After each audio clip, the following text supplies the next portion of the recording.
There was no finer actor than Gene. Intense and instinctive, never a false note. These emotional words from the normally stoic Clint Eastwood shocked Hollywood last month. For decades, the 94-year-old legend has kept his personal relationships private, speaking through his films rather than interviews. But when Gene Hackman was found dead alongside his wife in their Santa Fe home this February, something in Eastwood broke. Today we're revealing the untold story of a 50-year friendship between two cinema giants that ended with a heartbreaking final letter Eastwood never got to send.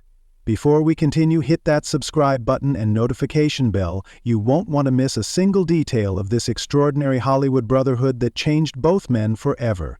In the quiet corridors of Hollywood, where relationships often flicker like passing spotlights, one friendship stood as a testament to authenticity and mutual respect. At 94 years old, Clint Eastwood has long maintained a stoic silence about his personal relationships, allowing his work to speak volumes while keeping his private life shrouded in mystery. However, the recent passing of his close friend and fellow screen legend Gene Hackman prompted Eastwood to break his characteristic silence, revealing a bond that ran deeper than many had ever imagined. Had Eastwood chosen to remain silent, the intricate tapestry of their friendship might have remained hidden forever, a collection of stories and memories known only to those closest to them. By choosing to share his thoughts and feelings, Eastwood has not only honored Hackman's memory, but has also gifted fans and film enthusiasts with a glimpse into a camaraderie that profoundly influenced both their careers and left an indelible mark on Hollywood's landscape. The story of these two titans begins in a transformative era for American cinema. Eastwood was already establishing himself as the quintessential tough guy, with his squinted eyes and terse dialogue becoming his trademark. Hackman, meanwhile, was carving out a reputation for versatility and depth, bringing nuanced performances to every role he touched. Their paths first crossed at a producer's party in Los Angeles, a chance encounter that would lay the groundwork for a collaboration that would later be celebrated as cinematic gold. Those who witnessed their first meeting recall a mutual recognition, an unspoken understanding between two artists who shared similar values despite their contrasting personalities. Eastwood, with his reserved demeanor, found an unexpected kindred spirit in Hackman, whose intensity on screen belied a thoughtful, introspective nature off-camera. This initial connection planted seeds that would bloom years later when they collaborated on what many consider to be one of the greatest westerns ever made, Unforgiven. Unforgiven represented more than just another Western. For Eastwood, who directed and starred in the film, it was a meditation on violence, redemption, and the mythologizing of the American West. For Hackman, it presented a challenging role that would showcase his remarkable range. The film's production wasn't without its hurdles, though. Hackman initially expressed reservations about taking on the role of Little Bill Daggett, concerned about the graphic violence depicted in the script. It was Eastwood's personal appeal that ultimately convinced Hackman to join the project. In a private conversation, Eastwood shared his vision for the film, not as a glorification of violence, but as an unflinching examination of its consequences. This perspective resonated with Hackman, who eventually agreed to take on the role that would earn him his second Academy Award for Best Supporting Actor. On set, their working relationship blossomed into something deeper. Crew members often noted the respectful exchanges between the two men, their discussions extending beyond the day's shooting schedule to encompass their philosophical views on acting, directing, and the evolving landscape of Hollywood. These conversations frequently continued after filming wrapped, with both men exchanging handwritten letters, a practice that seems almost archaic in today's digital age, but reflected the authentic nature of their connection.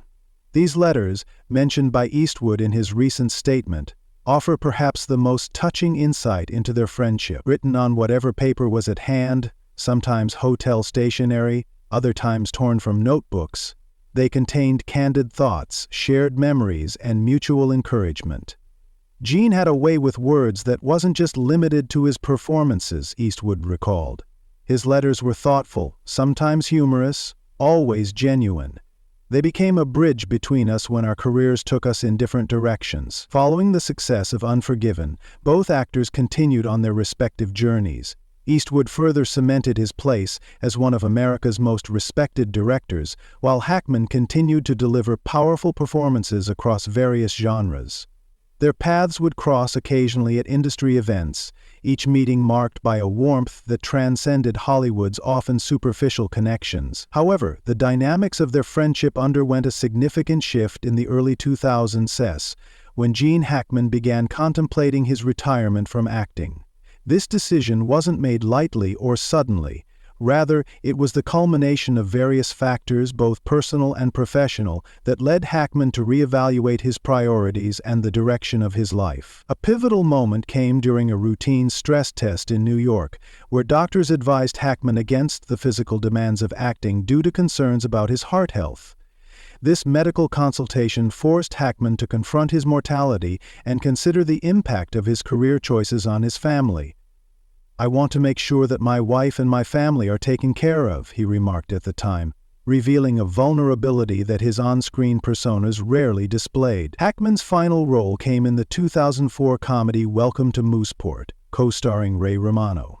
The film, while not among his most critically acclaimed works, marked the end of an illustrious acting career spanning over 5 decades. Following this project, Hackman confirmed his retirement with characteristic understatement. "I haven't held a press conference to announce retirement, but yes, I'm not going to act any longer." This decision to step away from the limelight was facilitated by the life Hackman had already begun building away from Hollywood's frenetic pace. He and his wife Betsy Arakawa had relocated to Santa Fe, New Mexico, finding solace in the city's artistic community and stunning landscapes. There, Hackman immersed himself in creative pursuits that had long interested him, but had taken a back seat to his acting career. Writing became a significant focus, with Hackman co-authoring several novels, including historical fiction and crime thrillers. Painting also offered him a new medium for expression, one that allowed for quiet contemplation rather than the collaborative intensity of filmmaking. These endeavors provided not just creative fulfillment, but also a welcome respite from the pressures and scrutiny that had characterized his life as a Hollywood star. Despite Hackman's physical distance from Hollywood and his intentional retreat from public life, his friendship with Eastwood endured. Their communication shifted primarily to those handwritten letters and occasional phone calls, exchanges that became all the more precious for their rarity. These personal connections allowed them to reflect on their shared history and express sentiments that perhaps words alone couldn't fully convey. In a rare public statement following Hackman's passing, Eastwood didn't hold back his emotions, referring to Hackman as his dear friend and emphasizing the profound impact Hackman had on both his personal life and the film industry as a whole. "There was no finer actor than Gene," Eastwood stated, his voice reportedly wavering slightly. "Intense and instinctive, never a false note. He was also a dear friend whom I will miss very much." The news of Hackman's unexpected passing in February 2025 sent shockwaves through Hollywood and beyond. Authorities discovered him and his wife deceased in their Santa Fe home, with preliminary investigations indicating that Hackman's pacemaker had ceased functioning around February 17, suggesting he passed away peacefully in his sleep. The couple's simultaneous passing has been described by those close to them as fitting, a final chapter written exactly as Hackman might have wanted it, with the woman he loved by his side.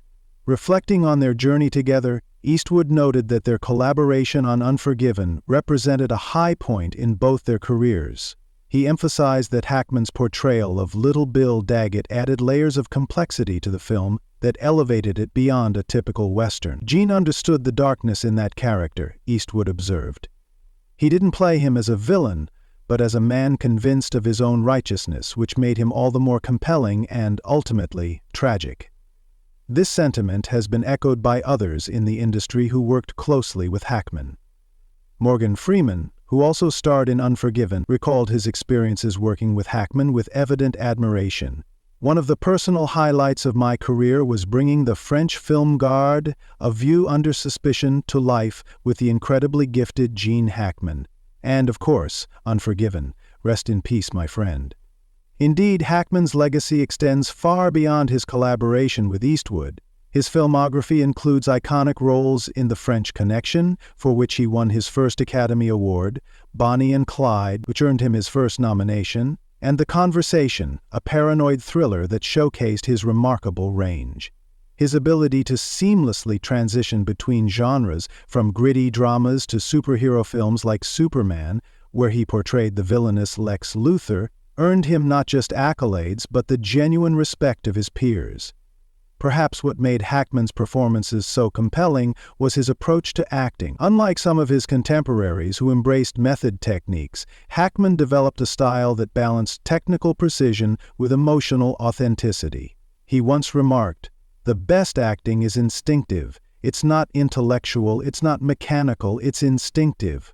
This philosophy allowed him to disappear into his roles while maintaining a certain groundedness that audiences found relatable, even in his most complex characters. As tributes continue to pour in following Hackman's passing, it's become increasingly clear that his influence extended far beyond the screen. The genuine friendships he formed, particularly with figures like Eastwood, speak to a man who valued connection and authenticity in an industry often criticized for its superficiality.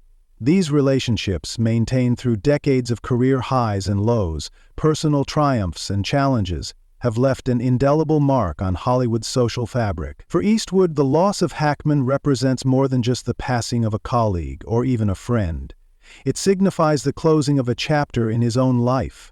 As one of the last remaining icons of his generation, Eastwood now carries the weight of preserving these shared memories, of ensuring that the stories of their friendship and professional achievements continue to inspire future generations of filmmakers and actors. In honoring Hackman's memory, Eastwood has chosen to focus not on the sadness of loss, but on the celebration of a life well lived and a friendship that withstood the test of time. Through his rare public statement, he has invited fans to join in this celebration, to remember Hackman not just for his remarkable talent, but for the genuine, thoughtful person behind the performances that captivated audiences worldwide. The handwritten letters, the late-night phone calls, the honest criticisms that made each other better. As we've seen today, the 50-year friendship between Clint Eastwood and Gene Hackman wasn't just a Hollywood connection. It was a brotherhood forged in mutual respect that changed cinema forever. Sources close to Eastwood reveal he was composing one final letter to Hackman when news of his passing broke, and letter he'll now keep private forever. If this glimpse into one of Hollywood's most profound friendships moved you, smash that like button and subscribe for more untold stories from cinema's golden age. Share this video with someone who appreciates the power of authentic friendship. Drop a comment below with your favorite Hackman or Eastwood performance. We'll be responding to the most thoughtful ones.